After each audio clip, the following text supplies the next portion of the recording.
Эрдоганды ыйлаткан Алия Иззатбекович. Кимдин мүдөөсү улуту болсо, ал керт башына бир улут сыяктуу. Бул кыска нуска сөздү бүгүн мага Алия Иззатбековичтин өмүр таржымалы эстетти. Ананча, ар бир адамдын баалуулугу анын максат мүдөөсүнчөлүк болоору бышык. Ой максатыбыз бир гана кара курсакты тойгозуу болсо, баалуулугубуздагы ошол кара курсактан чыккан чыгынды чалык болот. Албетте орой сүйлөм. Бирок акыйкат. Эгер максат мүдөөбүз эл, мекен, Аллах ыраазычылыгы болсо, жашообузда да ошондой улуу максат тилектерди көздөп жашасак, баалуулугубузда ошондой болоорунан шек жок. Бул сөзүбүзгө Алия Иззатбековичтин жашоо баяны далил болуп бермекчи. Түркиянын учурдагы президенти Режеп Тайип Эрдоган Алия Иззатбекович боюнча төмөнкүлөрдү айтат. Маркум Алия Иззатбекович менен акыркы жолу өлүмүнөн аябай кыска убакыт мурун жолугууга мүмкүнчүлүгүм болду. Оорусу күчөгөндүгүн уккандыгымдан Сарайбоснага түшүп, аны зыярат кылууну чечтим. Бул зыяратымда Алия Иззатбековичтин өзү колдорман кармап, башта дуаларым сизге деди. Анан артынан да ушундай осуят айтты. Босниямды коргоңуз. Боснияма чыгып караңыз. Бул жактагылар Фатихтин балдары. Алар эң алгач Аллахка, анан сизге аманат. Режеп Тайип Эрдоган ал учурда Туркиянын өкмөт башчысы болчу. Испаниядагы эл аралык жыйын бүткөндөн кийин Туркияга кайтаарда ооруканада жаткан Алия Иззатбековичтин абалы оорлошконун угат. Бул кабардан өкмөт башчы Эрдоган Иззатбековичти зыярат кылуу максатында Сарайбоснага түшкөн эле. Алия Иззатбековичтин Босния-Герцеговинянын ага аманат кылганын укканда, Режеп мырза ыйлап жибербөө үчүн өзүн араң кармаганын айтат. Анан сыртка чыгып, оорукананын коридорунда чыдабай ыйлап жибергенин Эрдогандын жанындагылар айтып жүрүшөт. Бул убактар жылдардан 2003 жыл болчу. Алия Иззатбекович 1925 жылдын 8 августунда Босниянын Шамач шаарында беделдүү бир үй бүлөдө жарык дүйнөгө келет. Үй бүлөсү башта Белградта жашап, кийин 1868 жылы серб кысмынан улам Босния Шамачка көчкөн.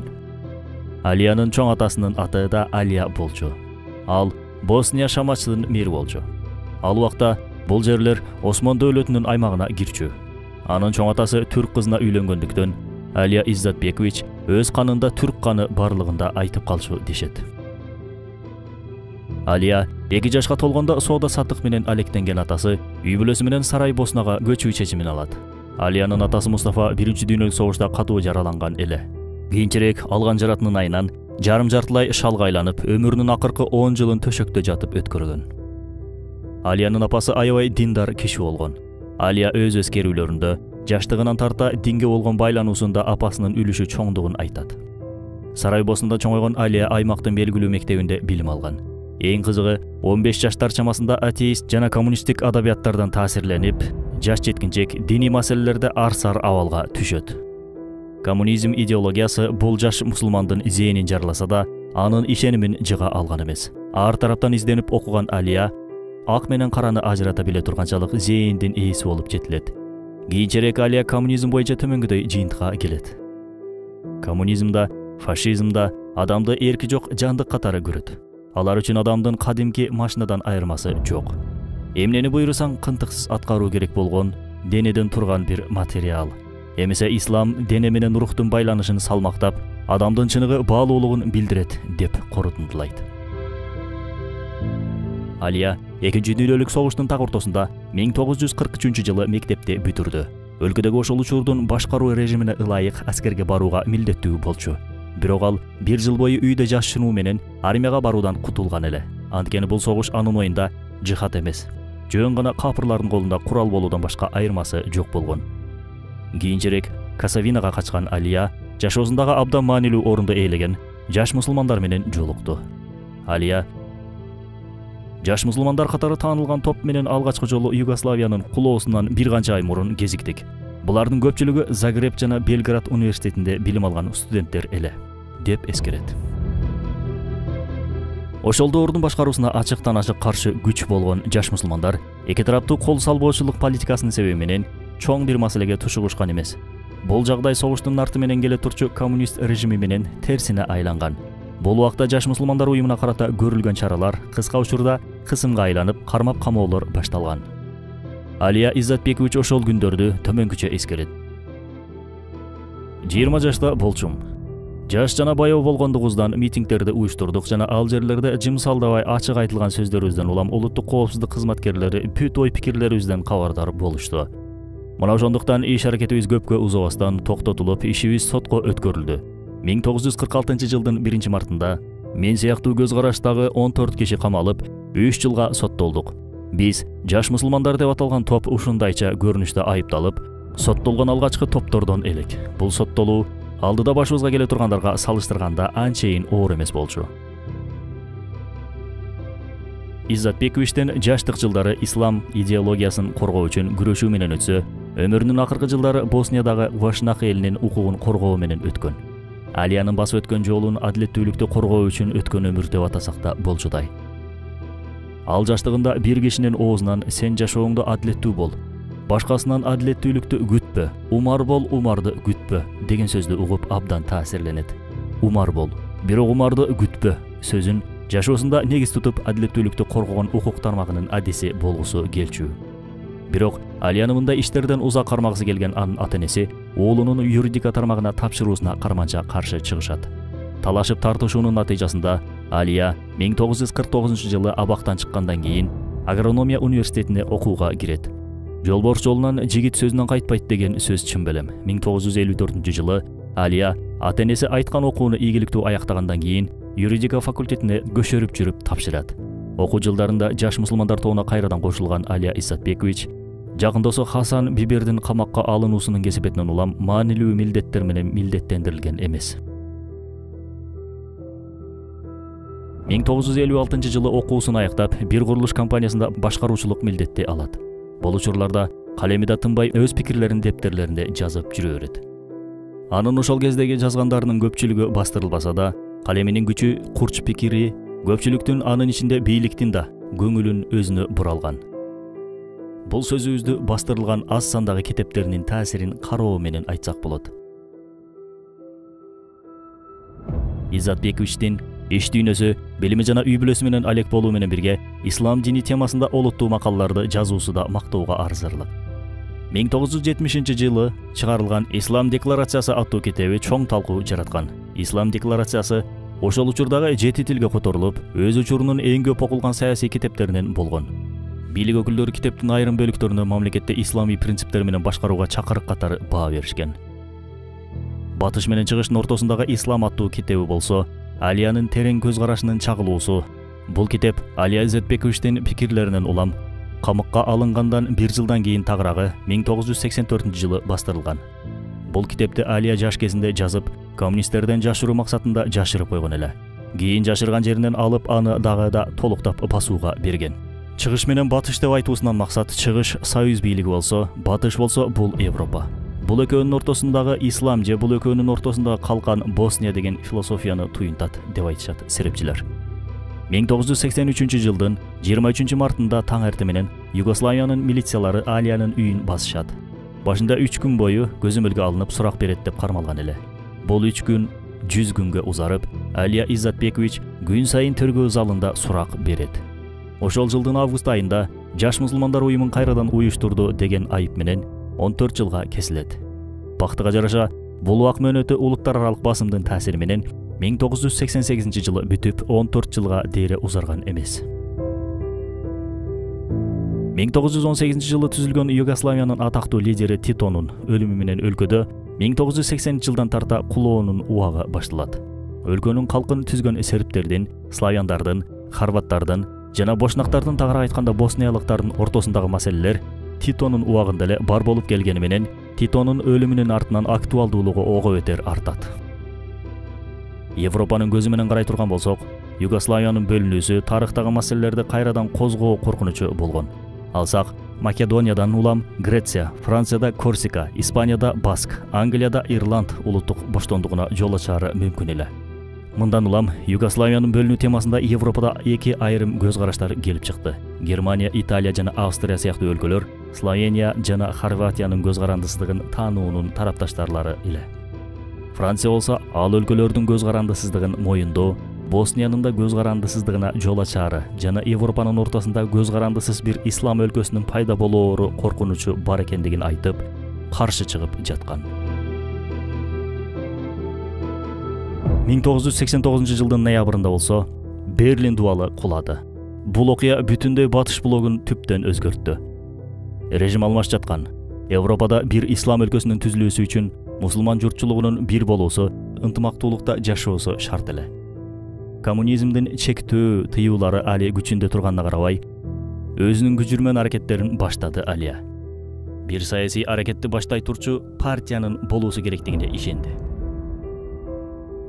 1990 жылдын 27 мартында СДА партиясы түзүлгөндүгү коомчулукта чоң резонанс жараткан. Коммунизмдин каршысында алгачкы жолу башкача бир саясий үн чыгып жаткан жана бул үн эл арасында чоң бир жаңырык пайда кылган болчу. Ушундай бир жаңырык пайда кылган дейсиз, коммунисттик режим бул жаңырыктын алдында турууга желтене алган эмес. Коммунизмдик режимдин кулоосунан кийин Югославияда улутчулдук саясаты көздөгөн түрдүү улуттук партиялар, жаңы автономиялык республикалар пайда болду. Бир гана Боснияда түзүлгөн партиялар гана улутчулдук саясатты көздөгөн эмес. Босниянын башка автономдук республикаларынан айырмасы калкынын бир канча улуттан түзүлгөндүгүндө эле. 1991 жылдагы эл каттоого караганда 43% бошнактардан, 31% сербтерден, 17% хорваттардан, калган 9% башка улуттардан куралган болчу. Андыктан айрыкча сербиялыктар Боснияны өз карамагына кошууга же болбосо бөлүп алууга кызыктар болгон. 1990 жылдын 26 майында СДАнын түзүүчүлөрүнүн чогулушунда Алия Иззатбекович өз сөзүн бисмиллах менен баштады. Сөзүнүн аягында жалпы мусулман журтчулугунун артынан сөз сүйлөөгө акын болбогондугунан ооз ача албайм. Анткени мындай укук мага берилбеди. Бирок Босниянын бөлүнүүсүнө жол бербестигимди айтуу менен алардын жүрөк түпкүрүндөгү сезимдеринин сөздөрүн айтып жаткандыгымды бөркүмдөй көрөмүн. Бул өлкөнүн бөлүнүүсүн максат кылган Чветкович Мажек келишими өкүмсүз. Мунун кепилдиги да бүгүнкү бул залдагы чогулушубуз деп айтты. 1990 жылдын 18 ноябры. Шайлоо жыйынтыктары СДАнын кыска мөөнөттө эл ишенимин тапкандыгынын көрсөткүчү эле. Парламенттеги 240 орундун 86-сы СДАнын колунда болчу. Бул ийгиликтин жыйынтыгы менен Алия Иззатбекович саясий макамындагы эң жогорку мартабага президенттик креслосуна отурду. Шайлоодо Алия Иззатбекович өлкө башчы болуп шайланса да, өлкөдө бошнак, серб, хорват партияларынан куралган бир коалиция түзүлдү. Жыйынтыкты айтканда Алия Иззатбекович президент, хорват лидери Пехливан өкмөт башчы, серб лидери Крал Изник болсо өлкөнүн спикери болду. Югославиянын курамындагы башка өлкөлөр үчүн мындай жагдай жат көрүнүш болгон. Алия Югославия өлкөлөрдүн, элдердин жана улуттардын бирдей статустагы демократиялык өлкөсү болуусу зарыл деген пикирин байма-бай айтып турса дагы, анын демократтык жана адамдык көз карашын такыр жактырбаган бир тарап бар эле. Булар сербтер. Бул боюнча Алия Иззатбекович серб гегемониясы эң башында эле Югославиянын пайдубалына орношкон болчу. Эгер баардык улуттар бирдей статуста болбогондо, Югославия куламак. Бирок бирдей статустан ооз ачуу дагы сербтердин назарында акарат сыяктуу болгон. Анткени алар Югославияны өздөрү жараткандыгына жана ага бир гана алар ээлик кыла алаарына ынанышчу. Бир убактар Европанын эң чоң күчү болууга талапкер болгон Югославия өлүмгө кептелүүдө болчу. Натыйжада 1991 жылдын 17 июнунда Словенияда согуш башталды. Бул Словениянын Югославиядан ажыраусунун жишааны эле. Ошол жылдын 25 июнунда Хорватия менен Словения эч нерсеге карабай өз көз карандысыздыгын жарыялады. Болгону Босния өлкөсү көз карандысыздыгын жарыялоодо ача пикирге кептелди. Мунун себеби да көз карандысыздыктын жарыяланышы кандуу бир согушту алып келүүсү мүмкүн эле. Босниянын алдында эки жол турган. Же Сербиянын улуу Сербия кыялынын ичинде жок болушат, же көз карандысыздыгын жар салуу менен өзүн коргошмок. Бул маселе боюнча 1992 жылдын 29 февраль жана 1 март күндөрү өлкөдө референдум болуп өттү. Референдумга калктын 63% катышып, анын 99,4% көз карандысыздыкка оң жоопторун беришти. Натыйжада 1992 жылдын 3 мартында Босния-Герцеговина өзүнүн көз карандысыздыгын жарыялады. 6 апрелде башта Европа, кийин Америка Босниянын көз карандысыздыгын кабыл кылаарын моюндашты. Көз карандысыздыгын жарыялоо чоң бир жеңиш, чоң бир кубаныч эле. Бирок маселенин экинчи эң жаман жери ийгиликтин өзүнүн куну болгондугунда болчу. Анткени бул жерлерде бирөөсүнүн эгемендүүлүгүн жарыялоосу башкасына согуш ачууга тете болгон. Андыктан сербиялык бийлик Босниянын көз карандысыздыгына карата өз аракеттерин көрсөтүүдө кеч калышкан жок.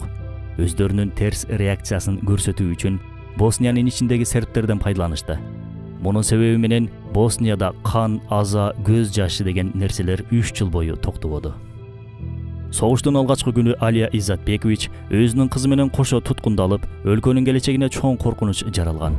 Анын туткундалганы алгач баарысынан жашыруун сакталган. Өлкөнүн президентин аэропортто туткундап, согушка телефон байланыштарынын үзүлгөндүгүнө шылтоо менен эч жака байланышуусуна уруксатта беришкен эмес. Бир керемет менен Алия Иззатбековичтер отурган кабинетке адашкан бир чалуу келип калат. Телефондун туткасын Иззатбековичтин кызы алып, президенттин туткунда экендиги боюнча тиешелүү жактарга кабар берүүсүн өтүндү. Натыйжада бул адашкан чалуу Иззатбековичтин кутулуусуна себеп болуп берди. Жаңы эле эгемендүү өлкө болуп түзүлгөн Босния өлкөсү бул согушка даярдыксыз туш келип, атүгүл өлкөнүн аскердик армиясын куроодо да өтө кеч калган эле. Өлкөнүн аскердик армиясын түзгөндүгүн 5 июлда гана жарыялай алышты. Бирок курал жарак жетишсиз, жардамчы күчтөрдөн насипсиз болгон Босния армиясы серб күчтөрүнүн алдында эч кандай барчылыгын сездире алышкан жок. Сербтер июндун ортолоруна чейин эле Босниянын 70% аймагын алып койгонго жетишет. Согушта сербтер Сараеводогу улуттук китепкананы аткылап өрттөп жиберишкен. Натыйжада китепкананын 90% же болбосо 2 миллион китеп өрттөлүп жок болгон. Китептерди куткаруу үчүн аракет кылгандарды болсо снайпер менен атылашкан. Бул китепкана Босния мусулмандарынын маданий мурасы катары эсептелчү. Ал жерде Босниянын суверендүү эркин өлкө болгондугун далилдеген тарыхый документтер болгон. Сербтер бекеринен бул маданий мурасты өрттөгөн эмес, демек. 1992 жылдын 15 июнунда Алия Иззатбекович, Хорватиянын президенти Франьо Туджман ортосунда аскердик бирдик келишими түзүлдү. Келишимдин негизинде Хорватия армиясынын Боснияга жардам берүүсү мыйзамдаштырылган эле. Бул биримдиктин натыйжасында бир канча аймактардан серб аскерлери чыгарылган болчу. Бирок кыска убакыттан кийин бул келишим бузула баштады. Босниялык хорваттар да Босниянын кээ бирки аймактарын хорватташтырды. Ар тарапта зулумдукка дуушар болгон мусулман бошнак аймактары, жакындарын жоготкон карапайым эл, талкаланып гүлгө айланган шаар кыштактар. Маселенин кай жагынан алып караба аянычтуу абалды көрүүгө мүмкүн эле. Жергиликтүү эл кай жака качууну, каерге коргонууну билбей калган. Ушундан улам 1993 жылы 16 апрелде Бириккен Улуттар уюмунун коопсуздук кеңеши Сарайбосна, Тузла, Бихач, Жепха, Горадие жана Серебреницияны коопсуз шаар катары жарыялап, кагылышуунун дароо токтотулуусун, сербтердин артка кайтуусун жана эки тараптын да куралсыздашуусун талап кылды. Жыйынтыгында Серебренициядагы мусулман бошнактардын карамагындагы бүткүл куралдар топтоштурулса да, бул талап серб армиясына карата колдонулган жок. Өлкөсүн баатырлардай коргогон Серебренициядагы жоокерлер куралдарын тапшыруунун артынан өтө оор абалга кептелди. Аймактагы мусулман бошнактар ачык бут абалына келишти. Согуш катуу жүрүп жатты. Жер-жердеги ачкачылыктан жана ар кандай оорудан кырылган эл, душманга каршы аракет кыла албаган аскерлер, ошондой жагдайда да адамдык касиетин жоготпоого аракет кылган бир президент Алия Иззатбекович элди мусулманча жашап өтүүгө чакырып жатты. Туура, алар мечиттерибизди талкалап жатышат, бирок биз алардын чиркөөлөрүн бузбайбыз. Керек болсо коргойбуз. Чиркөөнүн бир ташы куласа аны өз ордуна коебуз. Анткени бизге жарашканы дал ушул. Бизге буйрулганы да дал ушул. Алар биздин жарандарыбызды, кара картаңдарыбызды, бала чакабызды өлтүрүшүүдө, аялдарыбызга кол салышууда. Бирок Аллахка ант болсун, биз алардай болбойбуз. Биз дагы заалымдардан боло турган болсок, зулумдукка каршы күрөшүүбүздүн бир мааниси калбайт. Китепке моюн сунабыз. Согушка шылтап адеп ахлагыбызды жоготпойбуз.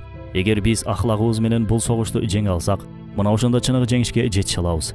Биз бул согушта өлсөк эмес, душмандарга окшосок жеңилебиз. Биз бул кир ыплас согушта күнөөгө батпайбыз. Адамгерчилигибизди исламиятты кирдетпейбиз.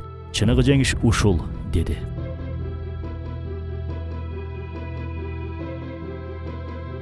Миң 1995 жылы абал дагы да оорлошту. Европанын экинчи дүйнөлүк согуштан кийинки эң чоң кыргыны Боснияда болуп жаткан.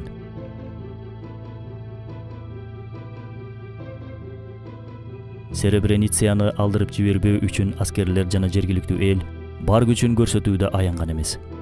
Сербтердин максаты болсо аймакты мусулмандардан тазалоо болгон. Бул аймакка жардам берүү максатында ага чейин голландиялык аскерлер келген эле. Серб күчтөрү шаарга киргенде көзөмөлдөө мунараларында кызмат кылып жаткан ошол голландиялык 30 аскерди туткундап алат. Сербтер бул аскерлерди соодалашуу максатында колдонуп, аймактагы мусулмандардын баарысын өткөрүп берүүсүн талап кылышты. 2 күндүк сүйлөшүүнүн натыйжасында 30 аскердин жанын сактоо максатында 20 000 мусулман Бошнак эли өткөрүлүп берилди. Элестетип жатасыздарбы? Голландиялык бийлик өздөрүнүн 30 аскеринин башын куткаруу үчүн 20 000 карапайым мусулман элди түздөн-түз өлүмгө өткөрүп беришти. Балким голландиялык аскерлердин мусулман бошнактарга жардам берүүгө келүүсү да бир оюн болчу, ким билсин. Анткени алардын философиясы боюнча бекер сыр капканда гана болот. Сербтер 5 күндүн ичинде бул 20 000 мусулмандын 8372син өрттөп, атып же ар кандай кыйноолорду көрсөтүп, жырткычтарча өлтүрдү. Болор иш болду, боесу канды. 4 жылга жакын сүргөн убакыт ичинде нечендеген бошнак мусулмандары жок жерден кырылды. Адамдык укукту коргойбуз деген Европада, Америкада, Бириккен Улуттар Уюмуда, НАТОда эч нерсе кылбады. Балким кылгысы келген жок. Европада мусулман өлкөсүнүн болуусун каалабады анткени. Баса, эч нерсе кылбады десек жаңылышат экенбиз. Айрым аймактарда коопсуздаштырабыз деген шылтоо менен бошнактардын куралсыздаштырып, буту колун байлап серб аскерлерине оңой олжо кылып салып беришкендигин унута жаздаптырбыз. Бул эмне аракет эмес бекен? Аракет албетте. Алия Иззатбекович Бириккен Улуттар Уюмунун жыйынында ызалана ушул сөздөрдү айтты ошондо. Мен Бириккен Улуттар Уюмунун эң жаңы мүчөсү, Босниядан залымдарча кол салуунун курмандыгы болгон бир өлкөдөн келип жатам. Бул же мыйзамдуу согуш эмес, же Сербиянын басып алуу аракет эмес. Бул маданий жашоонун көз алдында, Европанын так ортосунда бир элге жана анын баалуулуктарына жасалган бир геноциддик аракет. Эч бир маданий өлкөнүн тилинде Босниядагы бул зулумдукту айтып сүрөттөө үчүн бир сөз да табыла албайт. Кудум эч нерсе болбогон сыяктуу соодалашууга барууну күтпөгүлө бизден. Босния Герцеговинаны бөлүштүрүү планын токтоткула. Варварларча ач көздүгүңөрдү жыйыштыргыла. Бул зулумдукту жазалабоо, зөөкүрдүктү сыйлоо дегендик. Босния Европада же жаңыдан түзүлөт, же көмүлөт. НАТО уюму сербтердин Босниядан чыгууларын эскертти. Бирок сербтер бул эскертүүгө баш ийүүдөн баш тарткандыгынан 1995 жылдын 30 августунда НАТОнун учактары сербтерге каршы абадан чабуул кое баштады. 3400 учуу аткарылган бул операцияда сербтер артка чегинип, Боснияда басып алган 70% аймактын 20%нан кетүүгө мажбур калды. 1995 жыл 8 сентябрь сербтер тарабынан түзүлгөн жаңы Югославия өлкөсүнүн, Хорватиянын, Босниянын тышкы иштер министрлери Франциянын Женевра шаарында топтолушуп, тынчтык бүтүмүнө келишүүгө башташты. Кийин Америкада түзүлгөн Дайтан келишими менен Сербия Босниянын көз карандысыздыгын расмий таанууда, Босния өлкө бийлигинин өкүлдөрү Босния Герцеговинянын жана серб өлкөсүнүн өкүлдөрүнүн туруу чечимине келишишти. Бул геноцид уюштурган бир зөөкүрдү жазалоонун ордуна сыйлоо сыяктуу эле абал болчу. Мындай жагдай Иззатбековичтин көңүлүнө сиңбесе да, тынчтык үчүн, калган элин аман алып калуу үчүн келишимге кол коюуга аргасыз калган. Бул келишимди Алия төмөнгүдөй ачыктады. Туура эмес келишимге кол койдук. Бирок адамдардын өлгөнүнө караганда бир мунасага келип тынчтыкты сактоо жакшыраак. 4 жылга жакын созулган согуштун жүрүшүндө 200 000 адам өлсө 2 миллиондой адам мекенин таштап көчүүгө мажбур болгон. Кыргындан мурун өлкөдөгү мусулмандар калктын 70%ын түзсө, кыргындан кийин бул көрсөткүч болгону 2%ды түзүп калды. Алия Иззатбекович өз элине эч ким өч алуунун артынан түшпөсүн, анткени өч алуу аягы бүтпөгөн жамандыктардын эшигин ачат, өткөндү унутпагыла, бирок аны менен да жашабагыла деп кайрылуу жасады. Кыргындын артынан жаңыдан тирилүү үчүн ойгонуп жатты адамдар. Өздөрүнө жол көрсөтүүчү лидерлерин шайлоодо да кечигишкен жок. 1996-жылдын 14 сентябрындагы шайлоодо Алия Иззатбекович экинчи кез президент болуп шайланды. Бирок арадан 2 жыл өткөндөн кийин ден соолугунан жана картайганынан улам бул кызматтан өз эрки менен кетти. Кан көлүндө чөгүп жаткан элин сууруп чыгарган бул улуу жол башчы 1998-жылдын 13-14 сентябрында өлкө башчылыгын тандоодо жеңиш менен айрылып, элдин жүрөгүндөгү ордун бүт дүйнөгө көрсөтүү менен жыйынтыктады. Жашоосун адамдык өлбөсүн деп жашаган бул теңдешсиз лидер 2003-жылдын 19 октябрында өзү сыяктуу жигиттер жашаган ошол таптаза түөлүктүүлүк аламына көч тартты. Артында калгандарга 78 жылдык жашоо деп аталган бир сабак, бир өрнөк калтырды. Бул боюнча Түркиянын президенти Режеп Тайип Эрдоган Алия Иззатбековичтин өлүм кабарын уккан кезимде мен Кыргызстандын борбору Бишкекте болчумун. Маркум Иззатбековичтин осуятын орундатуу үчүн ушул күнгө чейин аракет кылдым, кылып жатам, дагы да кыла бермекчимин. Алия Иззатбековичтин дүйнөдөн кайткан күнү жана эртеси күнү 2 күн бою жамгыр жаады. Улуу инсандар өлгөндө периштелер ааламы ыйлайт деген сөз чын билим. Кудум, асман Алиясын жоктоп ыйлап жатты ошондо. Бошнактар жана герцектиктер дүйнөнүн чар тарабынан келген көптөгөн делегациялар менен биргеликте маркум президентти акыркы дарегине узатып жатышты. Өз сөзүндө Алия Иззатбекович мага дагы жашоо сунушу берилсе, мен кабыл кылбайт болчумун. Бирок кайрадан жаралуу чечими болсо, кайра эле ушул өз жашоомду жашамакмын деп айтат. Алия Иззатбекович жашоосунда өз өлкөсүнө жана бала чакасына арналган жаралар менен жашады. Пенде болчу, андыктан өлдү. А бирок өлүмсүздүк суусунан суу ичкен адамгерчилиги түөлүккө эсте калды. Аллах андан ыраазы болсун.